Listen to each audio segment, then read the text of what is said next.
It's pouring rain at a lonely bus stop, and a broken man spots a shivering girl in a rusty wheelchair, abandoned like yesterday's trash. Little did he know, saving her would unlock the key to destroying the people who ruined his life. This isn't just a heartwarming rescue, it's a calculated takedown that left his betrayers begging for mercy. If you've ever been stabbed in the back by someone you trusted, felt that burning rage for justice, then you're in the right place. Hit that like button if karma's your favorite flavor, subscribe for more epic revenge tales from Reddit, and buckle up pal, because this story will have you cheering by the end. Let me take you back to where it all started. Our protagonist, let's call him Mark, was a guy who'd once had it all, or at least, he thought he did. Picture him, mid-40s, broad shoulders from years of manual labor after his desk job dreams crumbled, with tired eyes that hid a storm of resentment. Mark was a single dad to his 8-year-old son, Tommy, after a brutal divorce that left him scrapping by in a cramped apartment on the outskirts of Chicago. His hands, calloused from odd jobs, trembled not just from the cold but from the fresh wounds of betrayal. You see, Mark's ex-wife, Lisa, hadn't just left him, she'd orchestrated his downfall. Lisa was the type of woman who turned heads, sharp features, designer clothes, and a smile that could charm a snake, but behind it, pure venom. She'd been cheating with her boss, Victor, a slick real estate mogul in his 50s with a penthouse, a fleet of luxury cars, and a reputation for cutting corners to build his empire. Victor wasn't just rich, he was ruthless, a greasy hair slicked back, always in tailored suits that screamed "I'm better than you," and a laugh that echoed like nails on a chalkboard when he belittled anyone beneath him. Together, Lisa and Victor had plotted. They framed Mark for embezzlement at the company where he worked under Victoria falsified records, whispered lies to the board. Mark lost his job, his savings in the divorce, and barely kept custody of Tommy because Lisa claimed he was unstable. "You're nothing without me, Mark," Lisa had sneered during their last courtroom showdown, her voice dripping with mock pity as Victor smirked from the back row. "Just a loser dad who can't even provide." Those words haunted Mark's nights, twisting in his gut like a knife. He felt powerless, his chest tightening with every unpaid bill, every ramen dinner for him and Tommy. Inside, his thoughts raged, "How dare they? I gave everything, and they stripped me bare. One day, they'll regret this." Fast forward to that fateful rainy evening in late fall. Mark was trudging home from a dead-end warehouse shift, his soaked jacket clinging to him like defeat. The bus stop was deserted, streetlights flickering in the downpour. That's when he saw her, a teenage girl, maybe 15, slumped in a battered wheelchair under the flimsy shelter. Her clothes were threadbare, soaked through, and her legs lifeless, twisted at odd angles. Asa told a story of hardship. She wasn't moving, just staring at the ground, rain mixing with what looked like tears on her pale cheeks. No bag, no phone, nothing. Abandoned. Mark's heart clenched. Who leaves a kid like this? He approached slowly, his boots splashing in puddles. "Hey, kid. You okay? Where's your family?" Her name was Emily, she whispered through chattering teeth. Paralyzed from the waist down after a hit-and-run accident 2 years ago. Her family, poor immigrants who'd buckled under medical bills, eventually dumping her at a shelter that turned her away. She'd been bouncing between streets and buses, invisible to the world. Mark's mind flashed to Tommy. How could he walk away? "Come with me," he said, his voice firm despite the exhaustion. He pushed her wheelchair through the storm, the wheels squeaking like a cry for help, all the way to his tiny apartment. At first, it was chaos. Mark's place was no palace, peeling wallpaper, a leaky faucet dripping like a metronome of despair, and Tommy's toys scattered everywhere. But he made space. He scrounged up dry clothes, heated soup on the stove via the savory steam filling the air, and listened as Emily opened up. She was sharp, her eyes lighting up when she talked about books and computers, despite the pain etched in her furrowed brow. "I used to dream of coding apps," she said softly, her fingers twitching as if remembering a keyboard. Mark felt a spark of something paternal, protective. "This girl's been through hell, just like me. We can help each other." But as days turned to weeks, the antagonism escalated. Lisa found out about Emily through a mutual friend and unleashed hell. She called child services anonymously, Accusing Mark of kidnapping or being unfit, Victor piled on, sending unnecessary investigators to harass Mark at work, smirking through phone calls, adding a cripple to your sob story won't save you, Mark, you're still a failure. The words stung like acid, Mark's fists clenching until his knuckles whitened. He paced the apartment at night, thoughts swirling. They're trying to break me again, but not this time, not with these kids depending on me. Emily overheard one call, her face paling. Who are they? She asked. That's when the pieces connected. Emily's accident, it wasn't random. Through tearful confessions, she described the car, a black Mercedes, the driver fleeing the scene. Mark dug in late nights poring over old news clippings on his beat-up laptop, the screen's glow illuminating his determined scowl. Emily, with her tech-savvy, hacked together searches from public records, nothing illegal, just clever. The driver, Victor, he'd been drunk, swerving after a business dinner, hit Emily crossing the street, and used his connections to bury the report. No charges, no justice, just another poor kid collateral in his climb to power. And now, Victor was living large with Lisa, while Emily rotted in anonymity. The turning point hit like lightning. One evening, after another harassing visit from Victor's lawyer, the man banging on the door, shouting threats that echoed down the hall, Mark slammed his fist on the table, rattling the dishes. Enough, he growled, his voice low and thunderous. Emily, from her wheelchair, looked up with fire in her eyes. We can fight back, she said. I know how. That night, under the hum of the fluorescent kitchen light, they planned. Mark's resolve hardened. He felt alive for the first time in years, adrenaline pumping like fuel. Revenge wasn't Rashida, it was meticulous. Emily, a prodigy despite her hardships, coded a simple app to anonymously tip off journalists with evidence they'd gathered. Dashcam footage from a nearby store, pulled legally via FOIA requests, witness statements Mark tracked down on foot, pounding pavements in the cold. They built a dossier, pages rustling as Mark flipped through them, his breath steadying with each damning detail. Short, tense days followed, hushed whispers over coffee, the bitter taste mirroring their bitterness. Mark juggled jobs, but the fire burned. They think we're weak, he'd mutter internally, but weakness is their blind spot. Execution day arrived. They leaked it all to a hungry reporter, emails flying into the ether with a satisfying click. The story exploded, headlines screaming millionaire mogul's hit and run cover-up exposed. Victor's empire crumbled overnight. Investors fled, lawsuits piled up like dominoes falling. A crash, crash, crash. Lisa, she lost the luxury life, her designer bags gathering dust as Victor's assets froze. The payoff, pure poetry. Months later, at a courthouse steps, confrontation arraigned again, full circle. Victor approached Mark, face ashen, suit rumpled. You ruined me, he stammered, voice cracking, eyes darting like a trapped animal. Lisa trailed behind, makeup smeared, begging, Mark, please.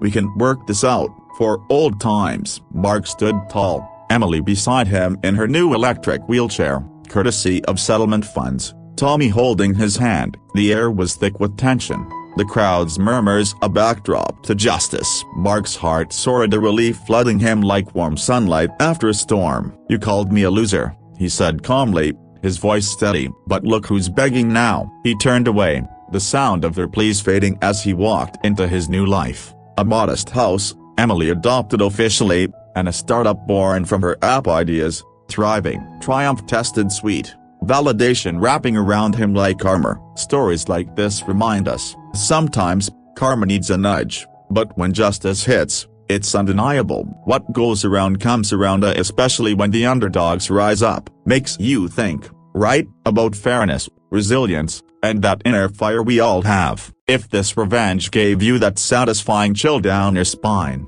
smash the like button and drop in the comments, what's the most epic payback you've seen or pulled off? Don't forget to subscribe and turn on notifications for more Reddit revenge gems that'll keep you hooked. The rain hammered down on the cracked pavement of the Chicago bus stop, turning the world into a blurry gray haze. Mark huddled under the meager shelter, his coat soaked through, clutching a crumpled grocery bag that held nothing but cheap ramen and expired milk for him and his son, Tommy. At 45, he looked a decade older, lines etched deep from the divorce that had gutted him. His ex-wife, Lisa, had cheated with her boss, Victor, a slimy real estate tycoon who'd framed Mark for theft at the company, costing him his job, his home, and nearly his boy. "You're pathetic, Mark," Lisa had hissed in court, her lips curled in disdain while Victor smirked from the gallery. Now, Mark scrapped by on odd jobs, his heart a knot of rage and helplessness. That's when he saw her, a girl, no more than 15, slumped in a rusted wheelchair, abandoned like forgotten luggage. Her thin frame shivered, legs twisted lifelessly from paralysis, rain dripping from her matted hair. No one else noticed. The world rushed by. Mark's chest tightened at the visions of Tommy alone flashing in his mind. "Hey, kid, you got family?"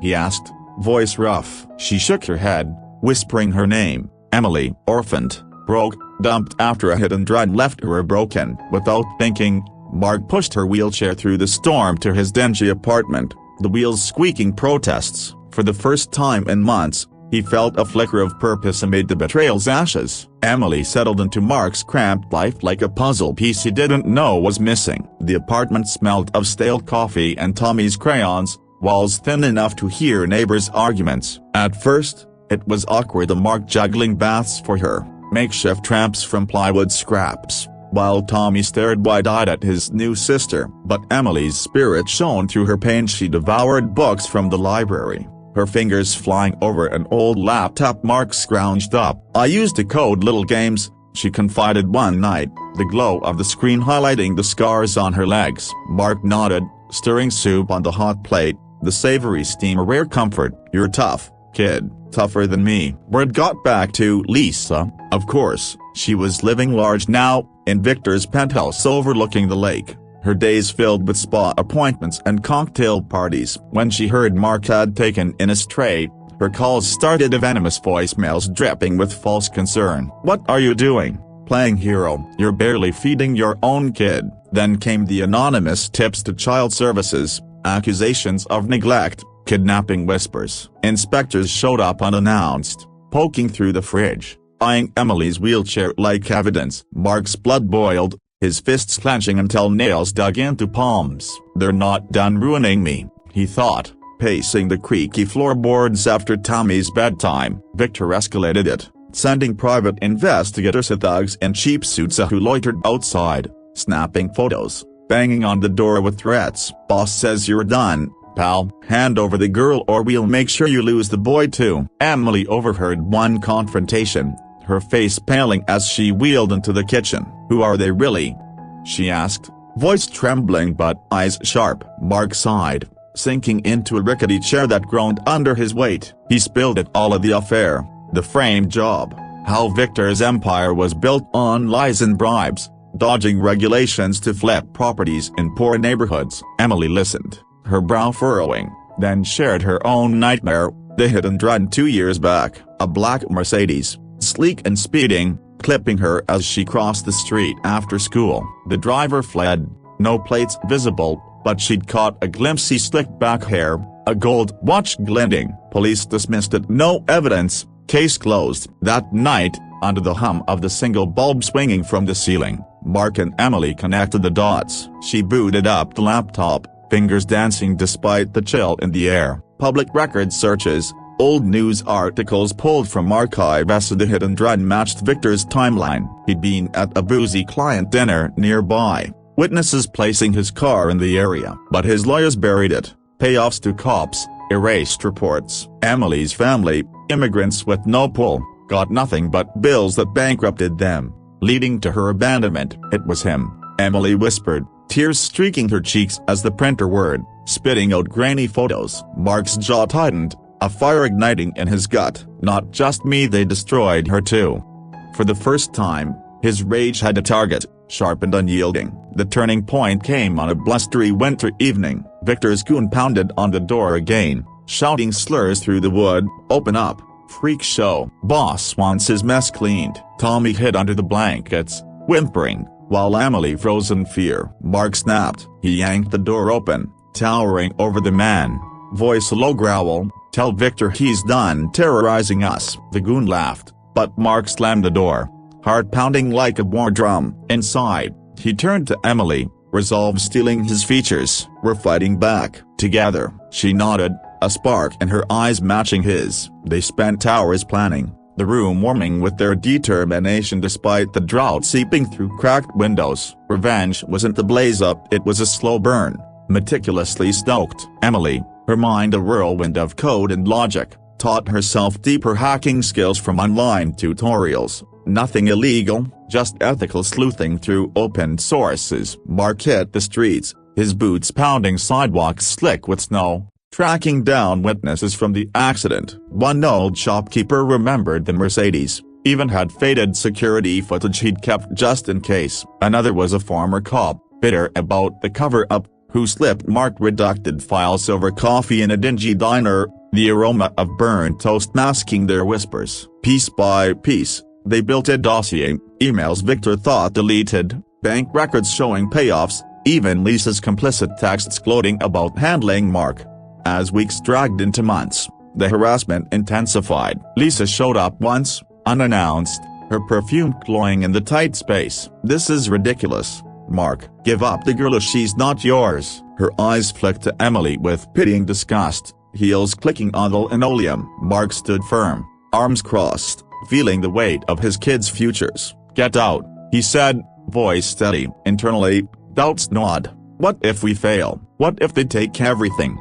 But Emily's quiet encouragement that "we got this," Dada bolstered him. She wasn't just rescue, she was family now, legally pursuing adoption papers amid the chaos. They expanded their net. Emily coded an anonymous whistleblower site, simple but secure, uploading teasers of evidence to draw media attention. Mark networked in bars and community centers, the clink of glasses and murmur of voices hiding his pleas for help. He met a journalist, Sarah, hungry for a scoop on corporate corruption. Over greasy burgers in a late-night joint, he handed her flash drives, the plastic cool against his sweating palm. "This guy's untouchable," Sarah warned, but her eyes lit up at the files. Until now, Victor's world began cracking subtly at first. Rumors swirled in real estate circles, whispers of scandals, clients pulling out of deals. He brushed it off, arrogantly hosting lavish parties where champagne flowed like water, Lisa on his arm and glittering gowns. But Mark and Emily watched from afar, monitoring news alerts on the laptop, the screen's blue light casting shadows on their faces. Then, the leak. Sarah's article hit front pages, Tycoon's hidden dread horror, cover-up exposed, details poured out of Victor's drunken escape, the payoffs, linked to his shady business practices. Social media erupted, hashtags trending as victims of his evictions and frauds came forward. Panic set in for Victor. His office, a glass tower piercing the skyline, became a siege site. Protesters gathered below, signs waving in the wind, chants echoing up to his suite. Investors fled, stocks plummeting like stones in water. Lawsuits flooded in, from Emily's family remnants seeking justice, from former employees echoing Mark's frame-up. Lisa's facade crumbled, her social circle shunned her, whispers following her in boutiques. She called Mark desperately, voice cracking over the line, "Please, make it stop, I'll drop the custody fight." But Mark, listening with Emily beside him, felt only cold satisfaction. "Too late," he replied, hanging up as thunder rumbled outside. The climax unfolded in court, a sterile room buzzing with tension. Victor sat at the defense table, once impeccable suit wrinkled, face gaunt under harsh fluorescents. Lisa watched from the back, nails bitten raw. Mark testified, voice unwavering, detailing the betrayal, the accident's ties. Emily wheeled to the stand, her testimony poignant, describing the crash's screech of tires, the pain that followed, the abandonment. The judge's gavel fell like judgment, guilty on multiple counts: vehicular assault, fraud, obstruction. Victor's empire dissolved in asset seizures, his penthouse auctioned off, leaving him in a rented studio, broken and alone. But the true crash came personally. Weeks later, Mark received a settlement of millions from Victor's liquidated holdings. He bought a cozy house in the suburbs, ramps installed for Emily, a yard for Tommy to play. Emily's app, born from their planning, went viral, a platform for whistleblowers, earning her scholarships and acclaim. One evening, as sunset golden through new windows, Victor appeared at the door, hat in hand, begging for mercy.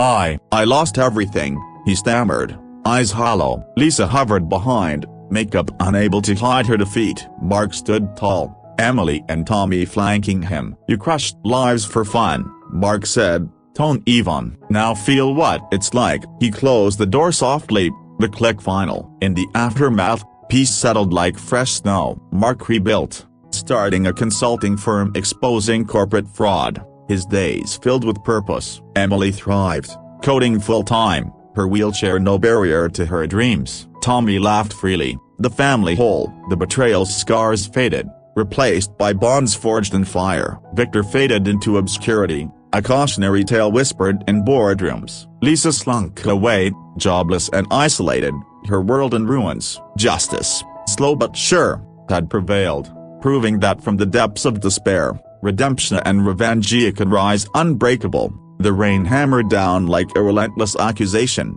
soaking Mark to the bone as he waited at the desolate Chicago bus stop. At 45, he was a shell of the man he'd been, a broad-shouldered but slumped, eyes hollow from the betrayal that had shattered his world. His ex-wife, Lisa, had cheated with her sleazy boss, Victor, a real estate shark who'd framed Mark for embezzlement, stripping him of his job, savings, and dignity. In court, Lisa's voice had cut like glass. "You're nothing, Mark, a failure as a husband and father." Now, raising 8-year-old Tommy alone in a run-down apartment, Mark scrapped by on dead-end gigs, his heart a furnace of unspoken rage. Then he spotted her, a teenage girl in a battered wheelchair, paralyzed from the waist down, abandoned in the downpour. Shivering, alone, her eyes met his with quiet desperation. "Emily," she whispered when he asked her name. "No family, no home. You left behind after a hit-and-run wrecked her life." Without hesitation,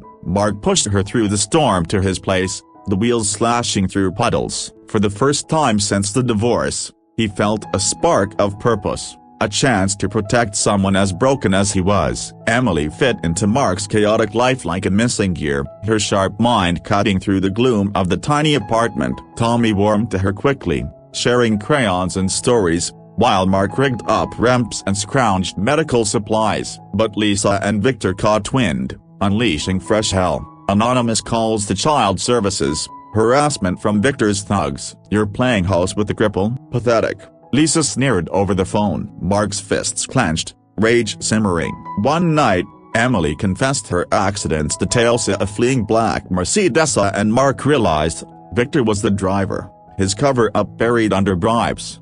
Together, they plotted revenge, gathering evidence in secret. Leaks to the press exposed Victor's crimes, crumbling his empire. In the end, Mark adopted Emily, rebuilt his life, and watched Lisa and Victor beg for mercy they didn't deserve. Justice tasted sweeter than victory. The courtroom air was thick with tension, the kind that clings to your skin like humidity on a summer day in Chicago. Mark sat in the witness box, his hand steady on the wooden rail despite the storm raging inside him. It had been 6 months since that rainy night at the bus stop, 6 months of piecing together a life from the fragments left by betrayal. And now, here he was, facing down the man who'd orchestrated his downfall. Victor slouched at the defense table, his once slick hair disheveled, expensive suit hanging loose on a frame thinned by stress and sleepless nights. Lisa was in the gallery, her makeup flawless but unable to mask the fear in her eyes, fingers twisting a tissue into shreds.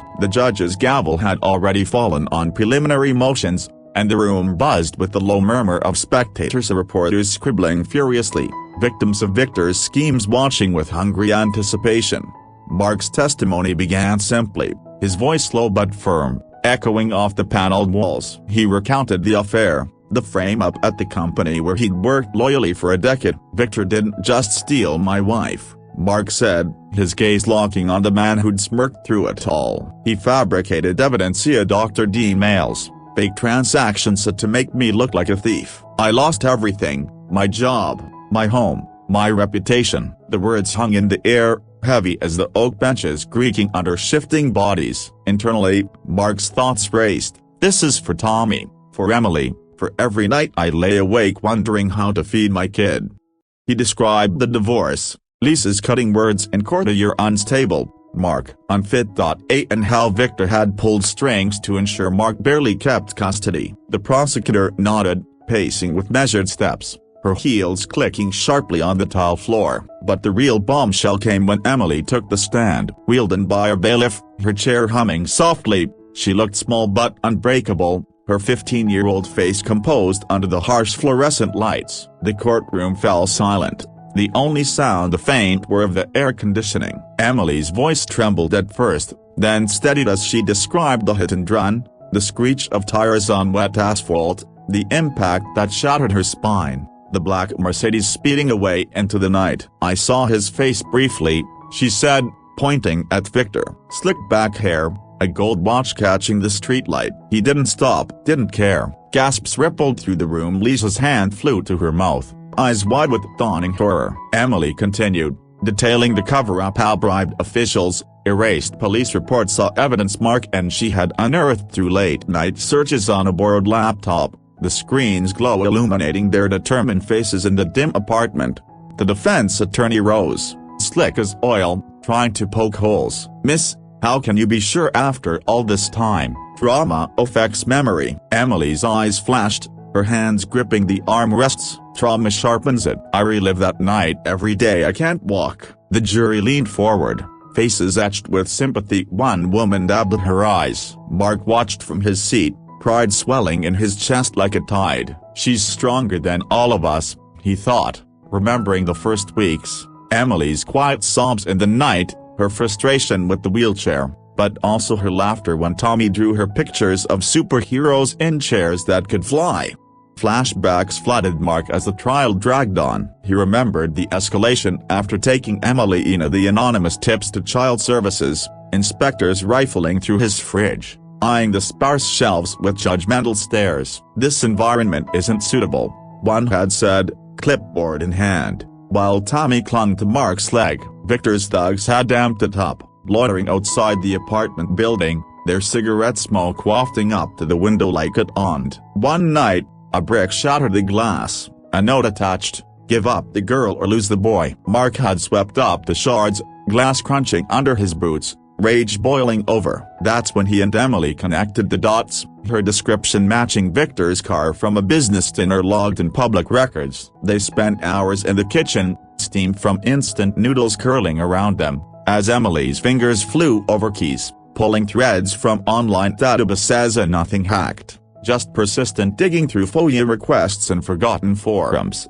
The turning point replayed in Mark's mind, after another harassment call from Lisa. "You're delusional, Mark. This fantasy family won't last." He'd slammed the phone down, the crack echoing in the small space. Emily wheeled over, her expression fierce. "Let's end this." They planned meticulously, Mark pounding pavements to interview witnesses, the cold wind biting his cheeks as he knocked on doors in run-down neighborhoods Victor had exploited. One ex-cop, nursing a grudge, slipped him files over coffee in a greasy spoon, the aroma of fried eggs mingling with conspiracy. Emily coded an anonymous tip line, her code elegant despite the old hardware whining in protest. Doubts crept in during quiet moments. What if they retaliate harder? What if I fail them? But Tommy's innocent questions: will Emily stay forever, Dad? Steeled his resolve. Back in court, the prosecutor unveiled the dossier, printed emails, bank transfers showing payoffs, dashcam footage from a nearby store, grainy but damning of Victor's license plate flickering in the frame. The room erupted in whispers. Victor's lawyer objected vehemently, voice rising in pitch, but the judge overruled, her tone sharp as a blade. Victor himself cracked then, sweat beading on his forehead, hands trembling as he whispered to his attorney. Lisa bolted from the gallery during a recess, heels echoing down the hall, but Mark caught her in the corridor. "Why, Lisa? Why destroy us?" he asked, voice low. She whirled, eyes red-rimmed. "I wanted more." Victor promised everything, but her voice broke, the glamour stripped away, revealing the hollow shell beneath. "Please, Mark. Call it off." He shook his head, walking away, the fluorescent buzz overhead like a victory hum. The climax built as closing arguments wrapped. The prosecutor painted Victor as a monster. This man didn't just hit and run, he ran over lives for profit. The defense pleaded mitigation, A moment of panic, but the jury's faces were stone. Deliberation was swift. Guilty on all counts: vehicular assault, fraud, obstruction of justice. Victor's head dropped, a sob escaping as handcuffs clicked shut, the metallic snap resounding. Outside, on the courthouse steps, rain fell again in sheets, full circle from that bus stop night. Reporters swarmed, cameras flashing like lightning. Victor, escorted out, spotted Mark and lunged weakly. "You ruined me," he snarled, face contorted in rage and defeat. Lisa trailed, begging, "Mark, for old times. Mercy." But Mark stood tall, Emily beside him in her upgraded electric chair, settlement funds already flowing, a Tommy holding his hand. "You called me pathetic," Mark said calmly, rain mingling with the triumph in his voice. "Now who's begging?" He turned, the family's footsteps firm on the wet stone, leaving the pair in the downpour. In the weeks that followed, the crash was total. Victor's empire dissolved, property seized, assets auctioned, his penthouse sold to cover fines. He ended up in a cramped cell, isolated, his name synonymous with scandal headlines blaring, fallen tycoon's reckoning. Lisa lost it all too, shunned by her circle, jobless, slinking back to a modest apartment not unlike Mark's old one, her days filled with regretful solitude. Whispers followed her in stores, judgmental stares mirroring what she'd inflicted. Mark, meanwhile, rebuilt with purpose. The settlement of millions from liquidated holdings bought a sunny suburban home, complete with accessible features, wide doors, a therapy room where Emily practiced with braces, her laughter echoing through halls once unimaginable. Tommy thrived in a new school, his drawings now of a complete family. Emily's app, born from their revenge plotting, exploded, a whistleblower platform connecting victims to justice, earning her tech scholarships and media acclaim. Paralyzed teen takes down mogul, one article read, her photo beaming from the page. Mark started a consulting firm, exposing corporate fraud, his office humming with activity, of phones ringing, colleagues respecting the man who'd risen from ashes. Evenings were golden, family dinners with the sizzle of home-cooked meals, stories shared under warm lights, the scent of fresh-baked cookies wafting. Bonds deepened. Emily called him dad unprompted one night, tears in her eyes, and Mark's heart mended a little more. Yet, reflections lingered. Mark often sat on the porch at dusk, watching fireflies dance, pondering karma's slow grind. Betrayal cuts deep, but resilience cuts deeper. He'd visit Victor once, through prison glass, not for gloating but closure. "Why me?" Mark asked. Victor, aged beyond years, muttered, "You were easy." But his eyes held defeat, a hollow echo of the arrogance gone. Lisa sent letters, apologetic scrawls on cheap paper, but Mark burned them, the flames curling like released anchor. The world moved on, but for Mark, Emily, and Tommy, it spun bright proof that from despair's depths, one could crush the crushers, emerging unbreakable, whole. Justice wasn't just served, it was savored, a reminder that the underdog's bite could topple empires.